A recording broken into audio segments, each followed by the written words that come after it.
Boa noite, boa noite. Oi, oi, oi. Aqui tá rolando. Tá me ouvindo bem? Oi. Boa. Tá me ouvindo também? Tô te ouvindo, tô te ouvindo. Pessoal, boa noite a todos.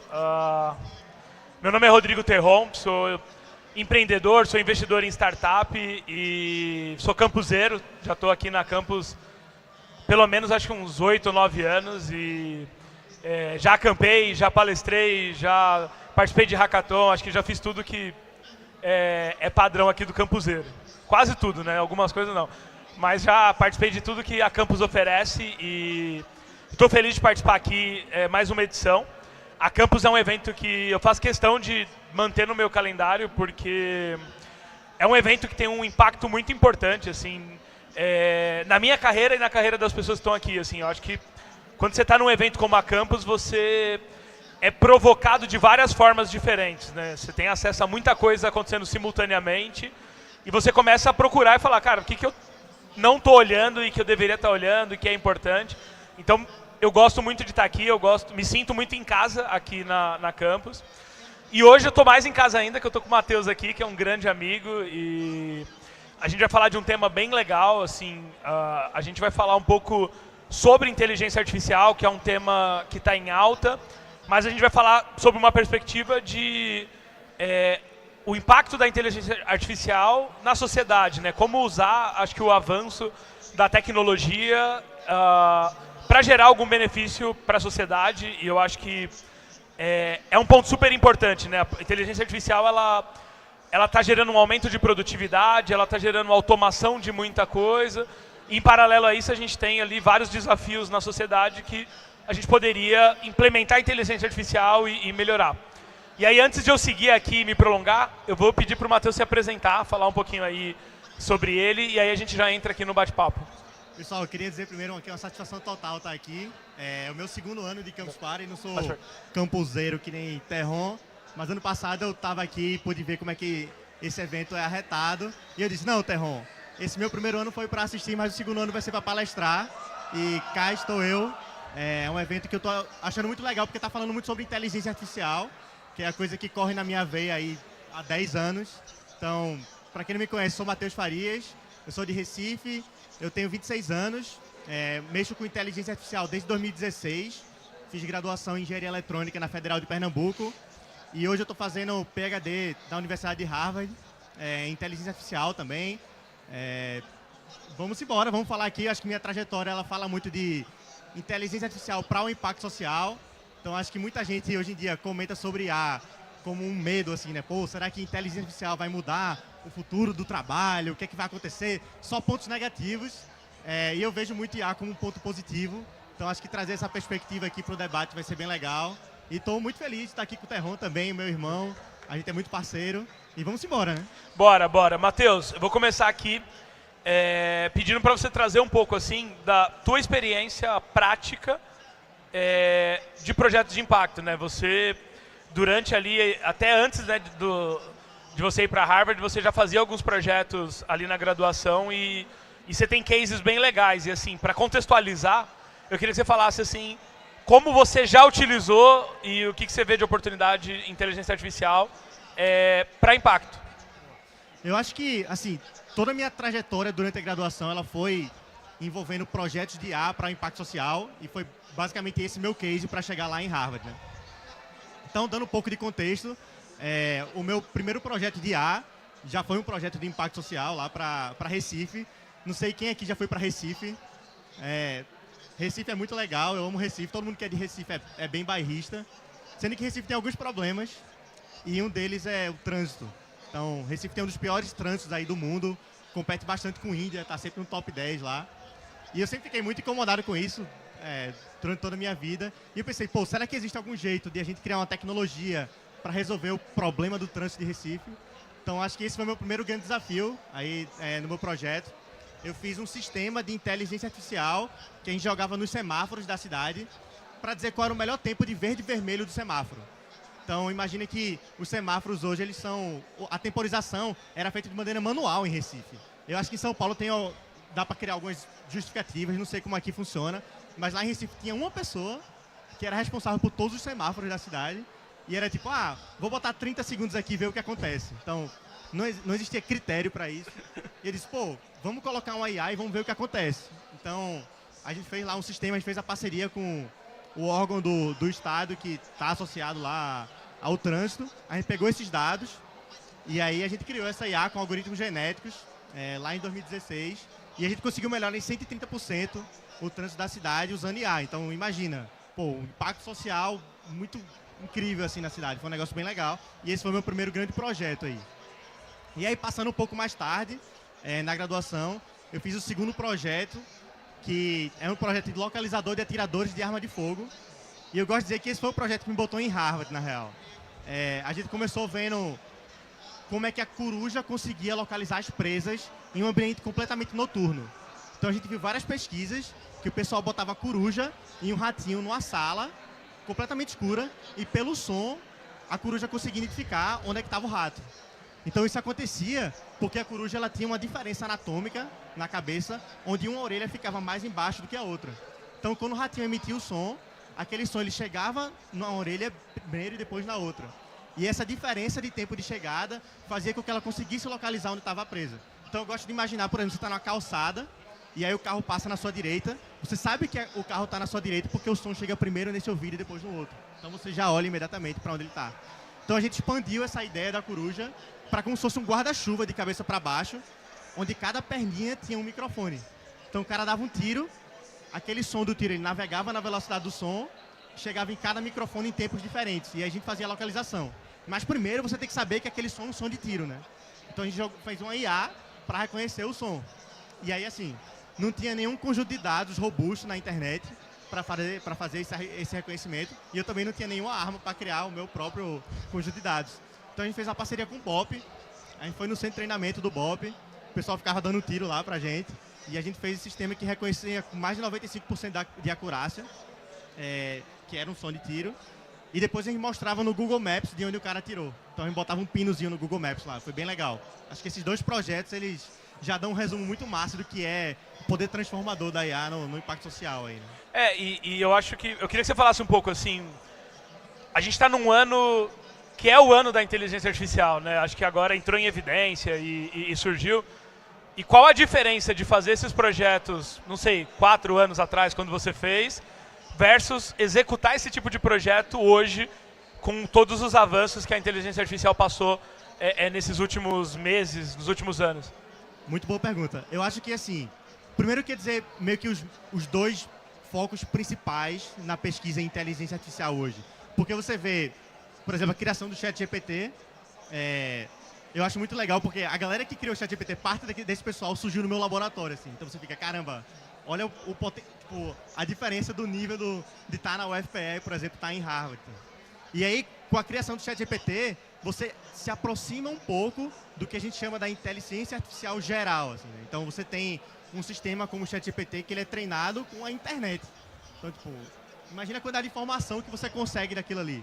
Então hoje o que a galera faz muito na pesquisa é tipo, você começa com o ChatGPT e aí você faz um processo que a gente chama de fine-tuning, que é tipo, eu tenho um guru geral ali, mas eu quero que aquele guru geral ele performe muito bem para uma task específica, né? Para uma coisa específica que eu estou trabalhando. Então o que você faz? Você acaba fazendo um treinamento um pouco menor depois de usar o ChatGPT, e esse treinamento um pouco menor faz com que o seu ChatGPT vire um sistema especialista. Então muito do que a gente faz hoje em inteligência artificial é deixar de pensar em sistemas gerais e começar a pensar em sistemas específicos. E isso é basicamente o que eu faço na minha pesquisa. O século passado inteiro foi pautado em como eu vou criar uma arquitetura de computadores, como é que eu vou criar um computador universal, assim. Um computador que eu posso tanto fazer operações matemáticas, mas também, sei lá, acessar o Google, acessar o YouTube. Hoje a gente cria computadores que são de domínio específico. Então, como é que eu posso criar uma inteligência artificial que ela seja muito performática naquele tipo de produto, naquele tipo de aplicação? Então, acho que é isso que a gente trabalha muito hoje. E a segunda visão que eu queria dar existe também a questão do conjunto de dados que você escolhe, né? Acho que um dos maiores desafios da IA, na verdade, não é a construção do algoritmo em si, mas como você vai treinar ele, como é que você vai alimentar um conjunto de dados para aquele algoritmo. E uma coisa que acontece que é muito legal é que mesmo em Harvard a galera pensa muito no Brasil. Então, você vê professores brasileiros que são de Harvard e estão trabalhando com o conjunto de dados do Brasil e criando soluções específicas para o Brasil. Porque você não pode pensar numa solução específica para o Brasil se você usa um conjunto de dados, sei lá, dos Estados Unidos. Então, tem uma galera muito forte lá, trabalhando com viés no algoritmo. O que seria isso, né? O viés no algoritmo é você criar, por exemplo, um sistema de reconhecimento de face que ele performa muito melhor para face de pessoas brancas, mas não consegue, por exemplo, identificar bem face de pessoas negras. Então a galera cria maneiras de você tirar esse viés do algoritmo com fontes de treinamento. Assim. E a galera está usando isso, por exemplo, para a base de dados do Enem. Então você está usando a base de dados brasileira para criar um sistema de IA que performa bem para o Brasil, que eu acho muito legal também. Isso é bem legal. E aí, assim, acho que das grandes inovações que a inteligência artificial propõe agora, mais recente, eu acho que é a questão de escala e acesso de todas as pessoas, né? Se antes, para você executar alguns projetos, você precisava estar lá dentro da Universidade de Harvard, no laboratório.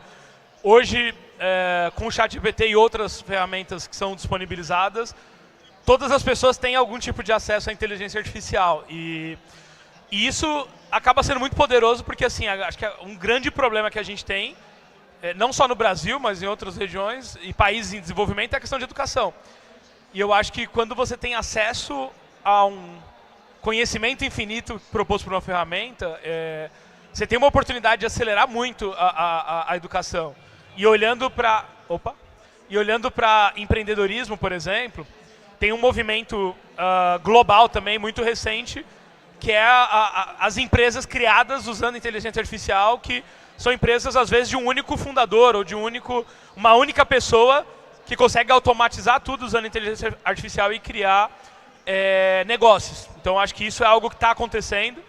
Então, eu vejo hoje ferramentas como o ChatGPT potencializando a educação, reduzindo gaps que, eventualmente, tem de aprendizado e pode ser utilizado como ferramenta nas escolas.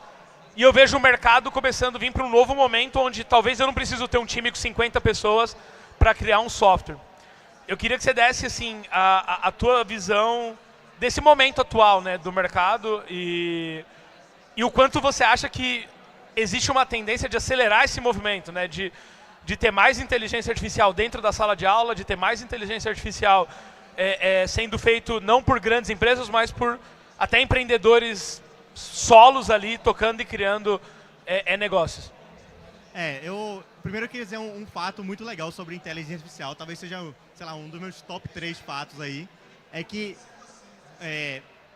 inteligência artificial é meio que o conjunto grande, assim, né? Mas dentro de inteligência artificial tem um método de inteligência artificial que chama de redes neurais, que é bem famoso, talvez um dos mais famosos. E existe um teorema matemático, isso é uma prova matemática, que redes neurais são um aproximador universal. O que significa isso? Se você tem qualquer problema, qualquer sistema, e você fizer uma rede neural suficientemente boa, você consegue resolver esse problema. Isso eu acho lindo, porque antigamente você tem que pegar pessoas super experts, tipo aqueles caras que são físicos, doutorado e tal, galera super especialista, para resolver um problema, e às vezes aquele problema nem era da maneira ótima que você podia resolver. Hoje, você pega um cientista da computação, ou qualquer pessoa que domine inteligência artificial, você pega aquele sistema físico, um sistema químico, um negócio super complexo. Se você conseguir treinar aquele sistema com a inteligência artificial que seja suficientemente boa, você consegue resolver esse problema. Então, muita gente acha que isso meio que perdeu a graça para a ciência, mas se você olhar pelo outro lado, você democratizou o acesso a fazer coisas incríveis com IA. Eu acho isso muito legal. Sobre, realmente, o acesso e conseguir usar essa IA, todo mundo conseguir fazer para impacto social, eu queria falar uma coisa que eu acho muito legal também. Existe uma conferência chamada Brasil Conference. Hoje eu sou presidente da Brasil Conference. É a maior conferência que fala sobre o Brasil fora do Brasil. Ela é uma conferência que rola em Boston todo ano e ela é organizada por brasileiros que estudam lá nos Estados Unidos, principalmente Harvard e MIT.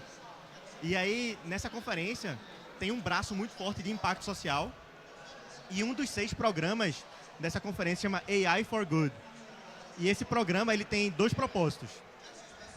Esse programa, na verdade, é um programa que você submete projetos de IA e se você for selecionado, você apresenta ele lá no palco da Brasil Conference em Harvard e MIT. E uma coisa legal é que a gente não assume que a pessoa que está submetendo o projeto sabe IA. Então, o primeiro passo lá é que a gente te ensina a fazer IA.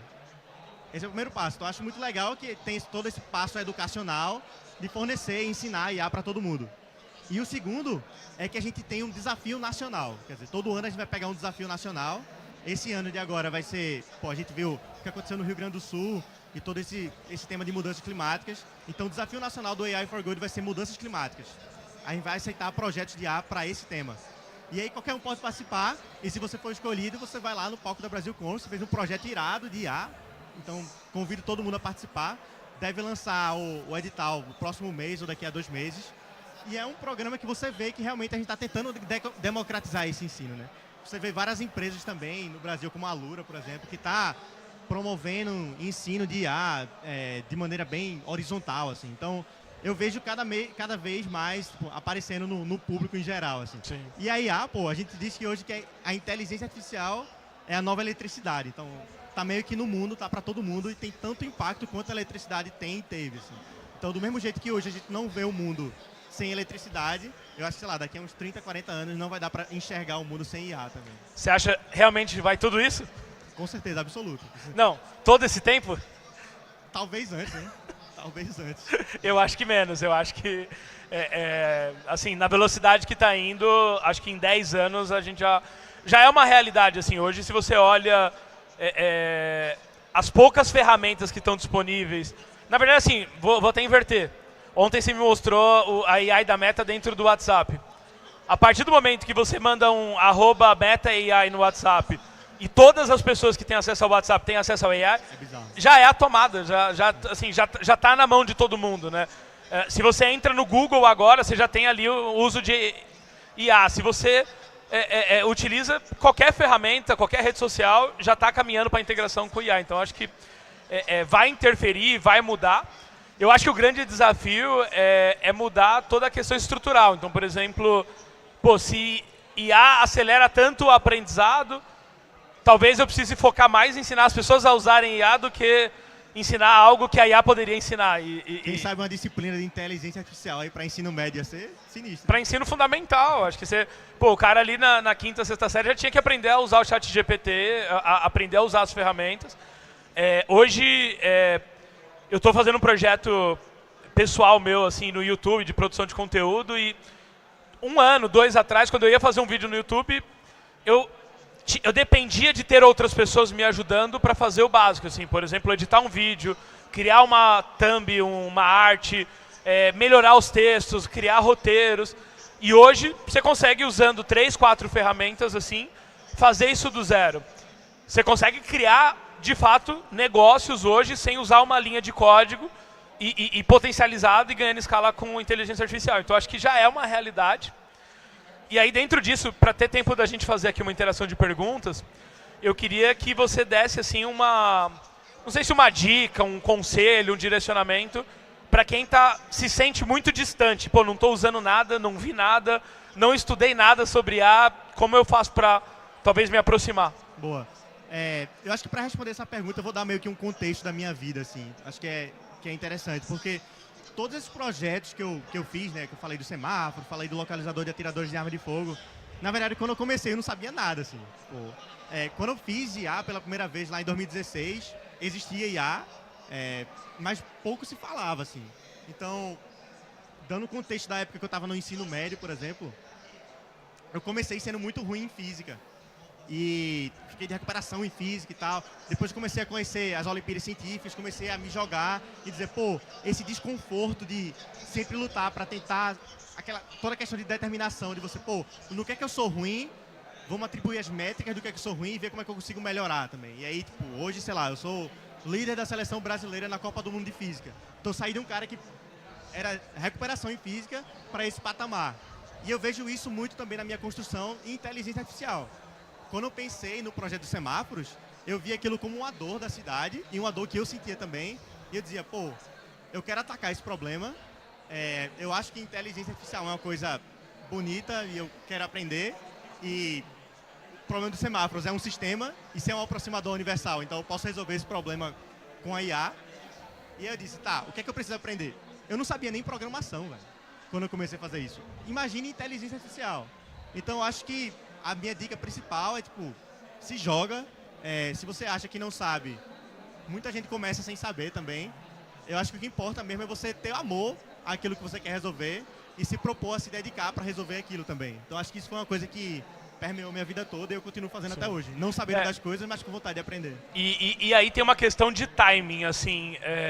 Eu não sei qual a carreira de cada um aqui, no que vocês trabalham, o que vocês estudaram, mas assim, existe um timing para a inteligência artificial que é agora, que existe uma grande oportunidade, que aconteceu quando a internet chegou, né? Quem começou ali se especializou em internet, pô, super cresceu. E tem um fato histórico que é muito interessante. Quem aqui já ouviu falar do Vale do Silício? Acho que quase todo mundo, né? O Vale do Silício é uma região na Califórnia onde está quase todas as grandes empresas de tecnologia. E quando eu fui no Vale do Silício ali na primeira, segunda vez, e eu participei de uma palestra, de um conteúdo, onde se falava do como nasceu o Vale do Silício. E aí eu achava que o Vale do Silício tinha nascido ali em 1900 e alguma coisa, quando a HP começou, e aí a HP virou uma empresa de hardware, e aí isso foi gerando outras empresas. E aí a pessoa que apresentou falou, não, começou em 1849. Eu falei, 1849? Porque em 1849 não tinha nada de tecnologia assim para desenvolver uma região, né? Só que naquela região ali do Vale do Silício, em 1849, foi descoberto o ouro. E aí começou o que a história chama de Corrida do Ouro, que foi o maior movimento de que as pessoas se mudavam para procurar o ouro. E quando você pensa em ouro, você pensa em oportunidade, você pensa em recurso. E aí, assim, aquela região se desenvolveu a partir desse ouro que foi encontrado. Então, hoje, São Francisco, a região ali do Vale do Silício, é a região que existe mais diversidade, assim, praticamente no mundo, porque você tem pessoas de todas as nacionalidades que ouviram falar que tinha ouro naquele momento e largaram tudo e foram atrás do ouro. E para mim, hoje, a inteligência artificial, ela é o ouro. Assim, existe uma coisa que vai valorizar muito o conhecimento de todas as pessoas, e quem olhar para isso agora e usar isso agora vai se diferenciar, vai achar ouro e vai construir, de fato, um futuro usando a tecnologia. Eu falo porque eu vim de uma origem muito simples e a tecnologia mudou minha vida. E eu olho hoje para as possibilidades que a tecnologia coloca e elas são infinitamente maior. Hoje um celular faz muito mais do que um computador fazia 10 anos atrás. Então, assim, com um celular você tem condição de ter uma empresa e de mudar a vida, a tua vida, a vida da família. Então, assim, esse é um tema que está sendo muito falado e que vai ser falado mais ainda. E é aquela coisa do tipo, será que eu olho para a inteligência artificial? Cara, se você não usou ChatGPT, entra hoje no site e testa, pelo menos, porque... E 3 anos atrás nem se falava em ChatGPT. Exato, e hoje as empresas estão implementando, usando. Então, assim, não percam a oportunidade de criar coisas usando inteligência artificial hoje, porque daqui 5, daqui 10 anos, os grandes nomes da inteligência artificial, eles já vão estar estabelecidos, e aí todo mundo vai olhar e vai falar, pô, mas o que aconteceu? Aquele cara apareceu aqui do nada e agora ele é um grande nome ali, etc. E o mercado funciona desse jeito, né? A internet foi desse jeito. Todas as revoluções, elas começaram desse jeito. Alguém começou a ver, deu sinais, quem foi lá e teve protagonismo, se jogou, conquistou. Então, acho que é um momento de conquista. Quem olhar agora para a tecnologia e conquistar, se jogar de fato, vai ter uma oportunidade única e que talvez não vai ter outras 2, 3 oportunidades iguais, sei lá, em menos de 2, 3, 4 décadas de diferença. Eu assino embaixo e ainda digo mais. Se você for ver essas grandes tecnologias do passado e comparar com a IA, hoje não existe o cara da IA no Brasil. Então, o cara da IA no Brasil pode estar aqui ouvindo a gente. Para ser especialista, se diz que você deveria ter 10 mil horas de experiência com alguma coisa. Ninguém ainda tem 10 mil horas de experiência com IA. E se você olha para isso agora e coloca isso como uma prioridade, independente da indústria, porque a IA vai mudar todas as indústrias. Você consegue um diferencial muito grande. Aí, dito isso, Matheus, queria dar um espaço para você fazer uma fala final e aí abrir aqui para a gente fazer uma interação, responder perguntas. Pessoal, para finalizar aqui, eu queria dizer que, como eu estava falando, não existe o cara da IA no Brasil e eu acho que a gente nem sabe muito bem o que vai acontecer nos próximos momentos da IA. E a Campus, por exemplo, está até abrindo discussões de IA aqui, que eu achei muito legal, que é como se fosse uma estratégia nacional de inteligência artificial. Isso, na verdade, está se expandindo meio que para a ciência e tecnologia do Brasil. Assim. Não sei se vocês estão antenados nisso, mas vai acontecer em Brasília, agora no fim de julho, o que a gente chama de 5ª Conferência Nacional de Ciência, Tecnologia e Inovação. E nessa conferência, o pessoal quer escrever um documento que vai ditar o que vai acontecer com os próximos 10 anos de ciência e tecnologia no Brasil. Então, pensa em todas as áreas de ciência e tecnologia, eles vão escrever meio que a Constituição Federal de Ciência e Tecnologia do Brasil lá. Então, acho que se você gosta de ciência e tecnologia, é legal estar antenado nisso. E, em paralelo, também acontece a escrita da Estratégia Nacional de IA. Então, como lidar com viés no algoritmo, como lidar com maneiras eficientes de treinar sistemas. Então, acho que o Brasil está começando a se antenar bastante nisso. E é um momento maravilhoso de se engajar e começar a aprender mais sobre IA. Então, convido todo mundo a entrar nesse meio também e estamos abertos aqui para o papo. Com certeza. Quanto tempo a gente tem ainda? A gente tem uns 12 minutos, provavelmente. Quem gostaria de fazer uma pergunta? Tem uma aqui já, tem 2 ali, 3.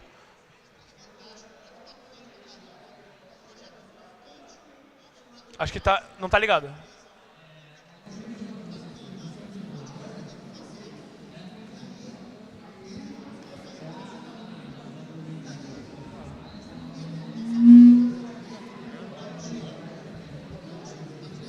Opa, boa noite. Boa noite, eu sou Antônio Guaranis. Uma coisa antes da pergunta, você falou que a IA, a corrida do ouro, né? E aí a empresa que mais valoriza é quem vende par. E aí a NVIDIA agora recentemente virou a empresa mais valiosa do mundo, cresceu 10 vezes em 4 anos, isso é um absurdo. A pergunta que eu queria fazer eu estou começando a trabalhar mais com educação, tenho acompanhado muito o movimento de EdTechs. E eu conheço a Teach, que é uma EdTech que vende lá do Pedro, lá de Stanford, que está usando AI. Queria saber quais EdTechs brasileiras você está olhando e quais empresas que utilizam AI na educação, como ponto de vista especialista, né, não só como ChatGPT geral, você está olhando e você está interessado, acho que vale a pena acompanhar de perto. Eu vou fazer uma propaganda de uma EdTech de um amigo meu, na real. Tem alguns amigos que entraram para fazer um mestrado em Harvard. E eles literalmente cagaram para todas as matérias de Harvard e disseram, velho, eu vou começar no dia 0 aqui uma EdTech, eu vou sair do meu mestrado com essa EdTech feita. Então o nome dessa EdTech é High Solver, é feito pelos alunos lá de Harvard, são brasileiros. E o jeito que eles estão usando IA eu acho muito legal. Eu não sei se você já ouviu falar do canal do YouTube chamado 3 Blue, 1 Brown. Pronto. Para quem não conhece esse canal, é um canal educacional para a ciência, muito mais matemática, acho que no início, mas depois expandir um pouco. E eles têm uma questão de visualização gráfica do ensino que eu acho muito irado. Então, o que foi que ele fez? Ele criou uma plataforma como se fosse uma rede social de estudo compartilhado. E aí, tem algumas features que ele usa IA lá que eu acho muito legal. Por exemplo, ele escreve um texto, sei lá, me ensine o Teorema de Pitágoras. E aí ele gera aquela visualização gráfica muito parecida com o jeito do 3 Blue 1 Brown, com um clique. Assim. Então ele faz a geração automática de todo aquele esquema. Eu acho isso muito legal. E eu acho que a segunda coisa muito legal que eles estão usando é tipo, você quer estudar artigos no geral. Então eles treinam LLMs, né, que é o ChatGPT ali, para focar em encontrar momentos importantes do artigo e te dar pontos positivos, pontos negativos do artigo, o que aquele artigo é sobre. E aí você consegue, numa rede social, conversar com outras pessoas que estão por ali e, dependendo dos seus interesses, ele traça como se fosse um hexágono de interesses. Assim. Então, meu interesse é mais para matemática, meu interesse é mais para ciência da computação e tal. E aí, baseado naquele hexágono, ele também te oferece conteúdos que são interessantes para você. Então, eu acho muito legal essa... É muito bacana. Eu vou fazer uma propaganda também. Eu investi numa empresa agora, no final do ano passado, que ela foi fundada, né, por pessoas que participavam dos hackathons que a gente organizava lá na Xiaoyi, e um deles era estagiário na Rocket City, então trabalhou comigo. E aí ele saiu e falou, cara, tô com uma ideia de usar a inteligência artificial para melhorar o ensino de inglês. E assim, por que é muito interessante? Porque a Be Confident, que é essa empresa, ela acabou de completar 1 ano. Hoje eles são um time extremamente enxuto. E assim, para vocês entenderem a dimensão da velocidade que a inteligência artificial gera. Eles faturaram agora no mês de junho R$1 milhão com um time de menos de 20 pessoas. E eu falo isso porque na Rocket City a gente faturava R$1 milhão com quase 50 pessoas na equipe. E por que eles estão com menos de 20 e a gente tinha mais do que o dobro da equipe? Porque eles estão automatizando todo o processo usando inteligência artificial. Eles, em um ano, eles têm 10 mil alunos. A Rocket City levou quase 3 anos para chegar em 10 mil alunos.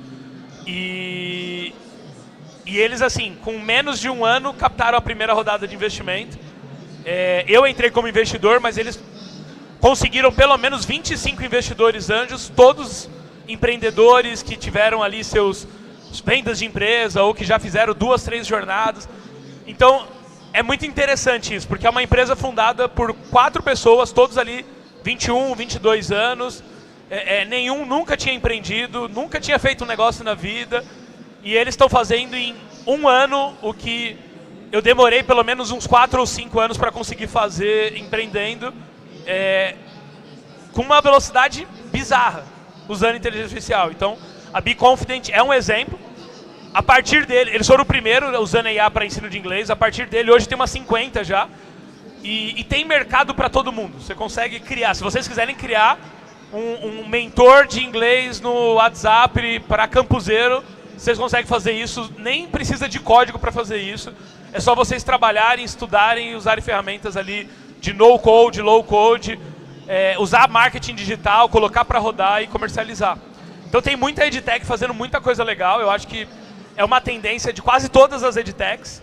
Tem um movimento muito grande também de fornecedores de plataformas para escolas também, que estão começando ali a criar formas de usar a inteligência artificial para entender melhor o nível de aprendizado, personalizar a entrega de conteúdo para alunos, melhorar a comunicação dentro da escola, melhorar o acompanhamento dos pais. Então, assim, casos de uso de problemas que você pode resolver usando inteligência artificial para melhorar a educação são vários. O maior problema da educação hoje é que eu não aprendo do mesmo jeito que o Matheus aprende e a escola oferece o aprendizado da mesma forma. Então, a inteligência artificial permite personalização. E aí, assim, quanto mais personalizado, melhora o nível do aprendizado. Acho que esse está sendo aí o grande caminho e o que eu vejo assim de inovação em educação. Inclusive a Be Confident, que foi lá na Brasil Conference e ganhou o hackathon lá. E eu treinei o pitch deles. Você queria fazer uma?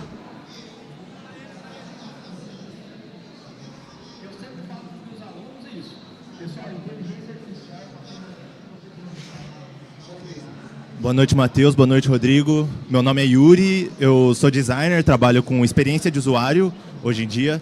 Eu uso inteligência artificial, uso ChatGPT, Gemini, algumas ferramentas, mas não é tanto para o meu dia a dia assim. Eu tenho ainda uma dúvida meio abrasileirada em relação a isso, que é aquela coisa de, pô, a inteligência artificial vai dominar o mundo, meu Deus, mas não exatamente assim é a pergunta minha. Em relação para o bem, pensando no bem, igual o Matheus falou no início da palestra, da conversa. Nossa, olha, estou tremendo. Fica tranquilo. Mas pensando para o bem, é possível, tipo, as inteligências artificiais saírem ali do caminho dos estudos dos seres humanos, fugir um pouco daquilo e descobrir coisas boas? Descobrir, por exemplo, assim, indo longe, curas de doenças que a gente, sabe, não faz ideia, porque, pô, o que fortalece a inteligência artificial é as coisas que a gente gerou, né? Que a gente estudou e tudo. Mas é possível uma inteligência artificial desenvolver isso, sei lá, descobrir complexidade sobre o Big Bang, sabe? Ir longe, assim, sabe? Ir através do que a gente já forneceu para ela.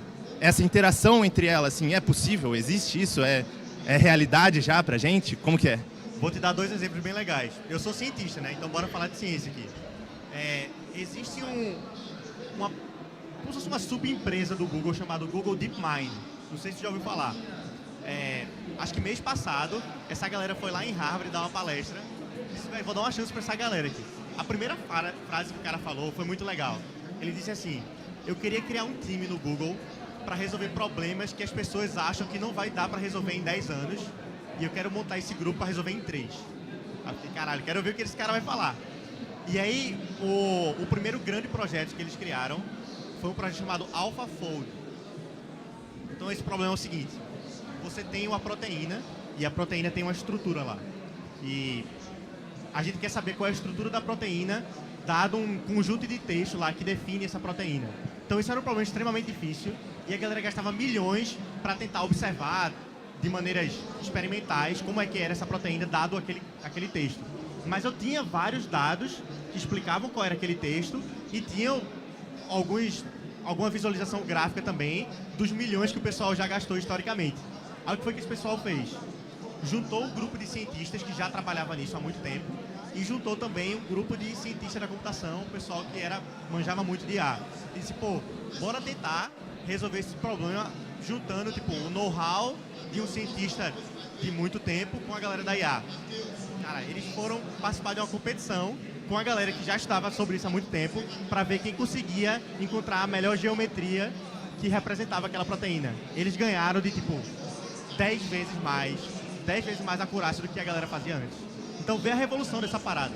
E a proteína, ela pode ser usada para muita coisa, né? Eu não sou da área de medicina aí, os médicos me ajudem, mas você pode, por exemplo, expandir isso para vacina ou para cura de doenças, etc. Só de saber a geometria de encaixe lá, aquelas coisas da enzima e etc. Então, isso aí já é destruidor. Sim. Acho que é a segunda coisa, e aí falando um pouco mais de física e de astronomia, é até um fato curioso. Quando eu estava aplicando para os programas de doutorado, naquela época, teve uma menina que viralizou muito, ela até apareceu no Fantástico, por ser a primeira pessoa a tirar uma foto do buraco negro. Não sei se tu lembra dessa história. Depois ela virou professora de Caltech e tal, ela estava fazendo PhD em Harvard na época. E a gente trocou uns 27 e-mails, eu queria fazer doutorado com ela e tal. E aí o jeito que ela fez isso foi com IA também.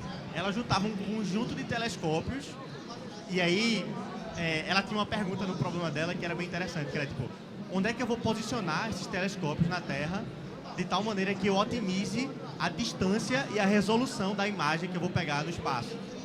Fique maluco.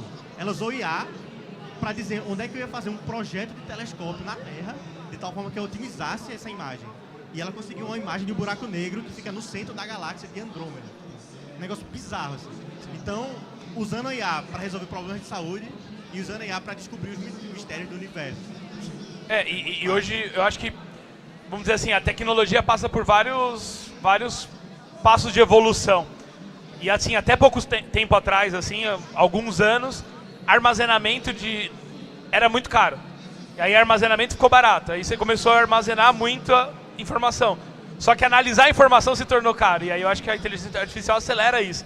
Então hoje, em nível de evolução, por exemplo, de análise de dados de saúde, de qualquer coisa, né? Tipo, por exemplo, essa melhoria de trânsito.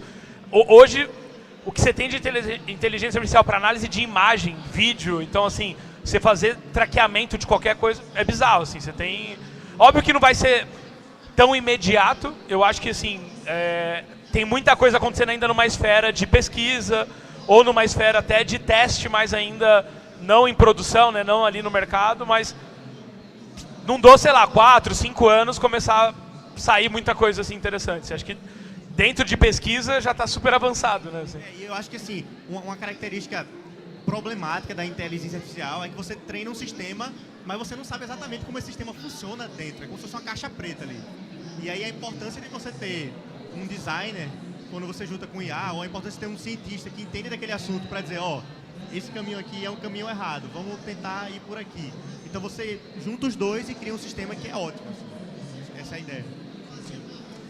E você tinha feito uma também, né? Tem mais uma pergunta aqui. Aqui, ó. Oi, Matheus. Oi, Rodrigo. Boa noite. Queria saber de vocês a visão em relação à parte de graduações no Brasil, na parte de IA, por exemplo, a Federal de Goiás, tem a FIAP aqui também que está trazendo. Queria entender a visão de vocês, o quanto a gente está, em comparação a outros países, né? Essa maneira de... As graduações novas, elas vão conseguir alcançar patamares lá de fora ou você acha que ainda vai demorar um tempo para isso? Então, eu não sei se todo mundo está ligado no que está acontecendo lá em Goiás. Eu tive o prazer de conhecer Anderson, que fez parte da criação do primeiro bacharelado em inteligência artificial do Brasil. Estava lá na Brasil Conference também. Esse cara, ele fez uma revolução no ensino de IA do Brasil. Acho que foi esse ano, ou foi ano passado, teve a primeira turma da galera que se formou nesse bacharelado. É um bacharelado normal, né, de 4 anos aí, focado em IA. E uma coisa que ele fez foi absurdo, é que tiveram 15 alunos que se formaram. E esses 15 alunos, eles conseguiram juntar R$1,5 milhão em projetos que eles fizeram durante a graduação. Então a galera fazia iniciação científica ali, era uma parceria público-privado, quer dizer, os projetos de IA que eles faziam sentido para empresas, e essas empresas, pô, o cara estava na graduação, fazendo pesquisa na universidade, ganhando R$10.000 por mês. Imagina o incentivo que esse cara tinha de fazer projetos legais, de se engajar mais com IA. Então isso foi um programa que surgiu na UFG, né, na Universidade Federal de Goiás. E aí é engraçado, porque o meu sonho é ser ministro da Ciência e Tecnologia do Brasil. E eu, quando eu conheci ele, a galera falava, ó, se tu quer ser ministro e tu quer seguir por essa parte de IA, tu pega o projeto que ele fez lá na UFG e expande pro Brasil. Eu achei isso muito irado. Eu vejo, por exemplo, eu sou formado na UFPE. E lá em Recife tem uma coisa que acontece que é muito engraçado, né? Vocês conhecem o Vale do Silício, mas a gente diz que Recife é a Vale do Silício brasileira. Porque lá tem um núcleo de empreendedorismo e tecnologia chamado Porto Digital. E esse Porto Digital surgiu primeiramente com professores lá do Centro de Informática da UFPE, né? Que é a parte lá, o núcleo de ensino de ciência da computação, engenharia da computação e sistemas da informação. Então, não sei se vocês já ouviram falar de Silvio Meira, que foi um professor lá. Acho que foi ele um cara que foi um pioneiro aí de criar essas parcerias público-privadas para incentivar mais financeiramente também, com problemas mais reais, ciência da computação na universidade. Então, hoje você vê Apple, você vê Motorola, Samsung na UFPE. Então, acaba trazendo problemas muito legais para empresas gigantescas e hoje todo mundo está vendo IA. Então, não existe um bacharelado em IA na UFPE, mas eu não dou 3 anos não. Acho que vai rolar. Eu vou trazer uma outra perspectiva, assim, que aí eu acho que é uma perspectiva talvez um pouco negativa, né, acho que do cenário, assim, de Brasil. Hoje, acho que um grande problema que a gente tem, assim, que impacta a evolução, acho que tanto acadêmica quanto de mercado, é a questão da distância que a gente tem com o que está acontecendo em todas as partes do mundo, muito relacionado ao inglês. Hoje a gente não fala inglês como um idioma, como segundo idioma, como deveria, né? Então, eu viajo o mundo todo e todo lugar que eu vou, o inglês realmente é o segundo idioma, todas as pessoas se comunicam em inglês. Isso acaba sendo uma barreira muito grande. E aí o grande problema que isso gera é que hoje a nossa mão de obra mais qualificada, ela sai do Brasil. Então, quando você tem ali alguém, seja um acadêmico, seja alguém que está no mercado, que é muito bom, um programador muito bom, um administrador, um executivo muito bom, a tendência natural é ele ir para outro país, empreender em outro país, trabalhar em empresas em outro país. E a gente acaba não trazendo ninguém de fora por essa questão. As empresas hoje do Brasil, elas não estão preparadas para receber o estrangeiro. Então, assim, dentro da maior parte das empresas, você não tem rotinas em inglês. E aí você não consegue. Então, por exemplo, assim, eu acabei de voltar de Israel. E aí eu visitei várias empresas de tecnologia em Israel. A língua de Israel é o hebraico. Só que como tem pessoas de várias nacionalidades trabalhando dentro da empresa, a empresa fala inglês. Na Europa, a mesma coisa. Você vai na França, o francês, ele não gosta de falar inglês. Mas nas empresas de tecnologia dentro da França se fala inglês, porque eles contratam pessoas do mundo todo. E hoje a gente perde os nossos melhores talentos. E aí quando você vê, por exemplo, o caso igual o Matheus, assim, é um cara que está dentro lá de um PhD, está avançando, ele sai de Harvard com proposta para trabalhar em qualquer lugar do mundo. E propostas assim que, se ele trabalhar a vida toda aqui no Brasil, ele não vai conseguir ganhar o salário do ano lá que ele ganharia lá fora, principalmente com AI. Se ele ir para o Vale do Silício hoje, ele chega no Vale do Silício com um salário já milionário em dólar. E aí, assim, a motivação para vir no Brasil é a motivação de gerar impacto, porque quando você fala de reconhecimento, a maior parte dos profissionais que vêm para o Brasil, ele sabe que ele não vai ter reconhecimento aqui, ele sabe que, eventualmente, ele vai ganhar menos, ele vai aprender menos, ele vai ter pouco contato com o que está sendo feito fora, e aí isso é um problema muito grande. Então, quando a gente fala de, será que a gente, no nível acadêmico ou no nível de mercado, vai ter um nível internacional? A gente vai precisar corrigir alguns problemas primeiro. Assim, acho que o problema do idioma é um problema. Assim, as universidades hoje, de ponta, elas deveriam ter como idioma o inglês. Que é o caso do Matheus está aqui, ele é da Link. Hoje a Link, por exemplo, faz parte do processo seletivo falar inglês. Porque metade do curso da Link é jornada internacional. Se você não fala inglês, você não consegue estudar. E aí eu acho que hoje a gente tem uma barreira muito grande. Assim, eu sofri muito com o inglês, assim, foram de 10 anos que eu empreendi, acho que foram 8 anos sofrendo muito por não falar inglês. Assim, sofrendo no nível de ficar desesperado, de eu estar num lugar e cara, eu tô entendendo, mas eu não consigo me expressar e falar o que eu gostaria. E aí, assim, você demora muito tempo para corrigir. Então, acho que essa é uma barreira. Por um outro lado, o fato da gente ter um mercado muito grande, a gente tem atraído muito investimento de fora, acho que tem melhorado. O Brasil tem muitos problemas para resolver. O Brasil tem muitos problemas, é um país que tem um potencial muito grande, mas hoje a nossa principal barreira, para mim, é essa barreira de resolver o idioma e ser global. O Brasil precisa ser um ambiente acadêmico e de mercado global, com pessoas aqui. Hoje, se você traz num evento como a Campus Party aqui, 5, 6 palestrantes que só falam inglês, você perde muito do público, porque a gente ainda não tem essa cultura. E aí a gente... É muito diferente, assim, eu visitei acho que quase todas as Big Techs do Vale do Silício. Quando você chega lá, raramente você é recebido por um americano. Você fala com um cara que é da Europa, você fala com um cara que é de Israel, você fala com um cara que é da Índia. E por quê? Porque existe uma diversidade de nacionalidades gigantesca. Aqui no Brasil, com exceção do Nubank, do Mercado Livre, de mais umas 4 ou 5 empresas, todas as empresas só têm brasileiros no time. E aí a gente perde muito no fator de inovação, perde muito no fator de troca, no fator de contexto, a gente acaba tendo um problema. Quando você fala de pesquisa acadêmica, eu já visitei o laboratório do Matheus lá em Harvard.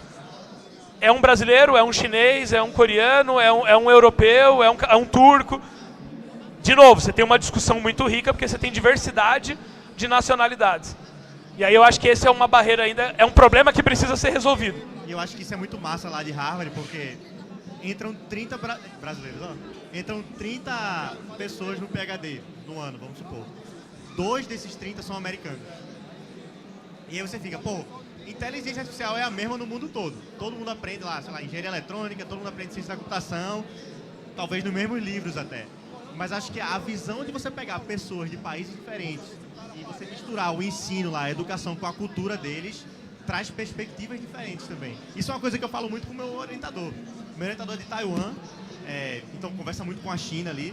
E eu acho que se você disser, pô, HT, né, que é meu orientador, pega aí os melhores alunos do mundo e traz pro laboratório. Por que tu não pega os melhores alunos do mundo? Ele, pô, se eu pegar os melhores alunos do mundo, eu vou pegar todo mundo chinês. Vai ser todo mundo da mesma universidade da China, que é Tsinghua, que é uma universidade muito forte lá. Aí eu falo, por que eu tô aqui então? Pô, eu acho que eu não consigo competir com essa galera. Aí ele diz, mas a visão de um brasileiro é totalmente diferente do jeito que um chinês vê. E essa diversidade do ensino é muito legal. É muito legal você botar pessoas nada a ver, assim, de lugares diferentes do mundo e dizer, resolve esse problema. Cada um vai dar um contexto diferente, cada um vai trazer a criatividade diferente. Porque fazer pesquisa, fazer coisa nova é você entender o que existe e dar um pulinho fora, né? E esse molho secreto vem com diversidade, vem com tudo. Exato. Acho que a gente tem tempo para mais uma, pelo menos. Tem alguém que gostaria? Sim? Não? Não. Então, pessoal, queria muito agradecer todo mundo que participou, o tempo de vocês. Espero que o conteúdo tenha agregado, gerado valor. Espero que tenha gerado, no mínimo, aqui uma reflexão positiva. Vocês vão me encontrar em todas as redes sociais como Rodrigo Terron. Você? Dá para me encontrar como Matheus Farias. Meu Instagram é @MatheusSFarias. Então, se quiser falar de se quiser falar sobre estudar fora, fazer doutorado fora, como é que é a vida lá também, pô, super aberto para receber vocês. Show, muito obrigado. Valeu. Vamos fazer uma foto aqui? E quem gosta de cosplay vai ter o concurso de cosplay agora aqui nesse